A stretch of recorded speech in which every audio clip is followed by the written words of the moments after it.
La Tunisie est frontalière avec l'Algérie, avec la Libye. C'est pas nouveau. Vous n'avez pas choisi votre emplacement. L'Algérie, qu'en sera-t-il dans l'avenir de son développement, de sa situation? C'est un sujet qui, me semble-t-il, doit être traité dans le cadre de l'Union pour la Méditerranée. Plus que jamais nécessaire. Car il y a un lien entre la situation de la Méditerranée du Nord et celle de la Méditerranée du Sud. C'est l'alliance des pays du Nord et du Sud de la Méditerranée qui permettront de créer les conditions du développement. La Libye, malheureuse Libye, qui a souffert pendant des décennies de l'un des dictateurs les plus cruels qu'on n'ait jamais connu, M. Kadhafi, qui, alors que les peuples se libéraient, promettait de faire couler des rivières de sang à Benghazi. Vous n'avez pas oublié ça. Et les Nations Unies, à l'époque, et une coalition de 56 pays, ont décidé que Benghazi ne serait pas une ville martyre, comme à l'époque de la guerre, en Bosnie, Srebrenica, le monde entier avait abandonné 8000 musulmans. Ça a un sens ici de dire ça. Je sais où je parle. C'est 8000 musulmans massacrés sans que la communauté internationale ne dise un mot ici en Tunisie. Ça a un sens.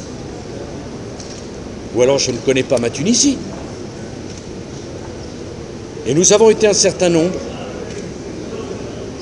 à ne pas vouloir que le million d'habitants de Benghazi soient massacrés. Qui pourrait nous le reprocher?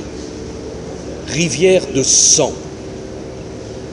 On n'a pas été les seuls, puisque les Nations Unies nous ont donné mandat de le faire. Les Nations Unies, ça a un sens ici, les Nations Unies. Et dans la coalition de 56 pays, il y avait la Ligue arabe. Ça a un sens, la Ligue arabe ici. Peut-être que ça n'en a pas. Pour moi, ça a un sens, la Ligue arabe. Et une dizaine de pays arabes se sont joints aux forces armées françaises, anglaises, américaines. Je voudrais rappeler une chose. Benghazi a été protégé. Kadhafi, la page fut tournée avec un mandat des Nations Unies, sans bavure. C'est un sens aussi, le mot bavure. Et pour la première fois, peut-être depuis Laurence d'Arabie, des Européens ont répondu à l'appel de la rue arabe. Ces jeunes Libyens qui descendaient à l'époque, ils ne disaient pas mort aux Juifs. C'est un sens ici. Il y a encore des synagogues parmi les plus anciennes du monde. Ils ne disaient pas mort aux Européens. Ils ne disaient pas mort aux Américains. Ils disaient on veut la paix et on veut la démocratie. Et moi qui ai toujours cru à l'Union pour la Méditerranée, nous devions être sourds à l'appel de ces jeunes. On devait les laisser mourir, comme on avait laissé mourir les musulmans à l'époque. Non.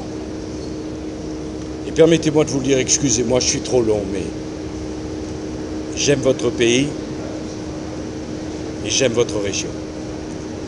Et j'aime la Méditerranée par-dessus tout. Quand j'ai quitté le pouvoir, en juillet, je l'ai quitté en mai, mais en juillet 2012, il y a eu des élections législatives en Libye. 60% de participation. Qui les a gagnés? Vous connaissez la situation mieux que moi. Les modérés. Et pour la première fois depuis des décennies, peut-être pour la première fois dans son histoire, je ne connais pas assez l'histoire libyenne, je m'en excuse, mais je crois que c'est la première fois. Il y a eu des élections libres, un gouvernement modéré. Monsieur Djibril m'a appelé à l'époque et m'a dit viens voir la Libye libérée. Je ne suis pas venu tout de suite. J'ai attendu. Quand je suis venu, j'ai vu quoi? La rue arabe. J'espère que vous n'êtes pas choqués par ce mot, la rue arabe, la rue libyenne, qui était descendue par milliers, par dizaines de milliers, et qui disait quoi? Merci la France. Merci de ne pas nous avoir laissé tomber. Vous savez ce que je dis? C'est la vérité. Vous avez peut-être en mémoire les images.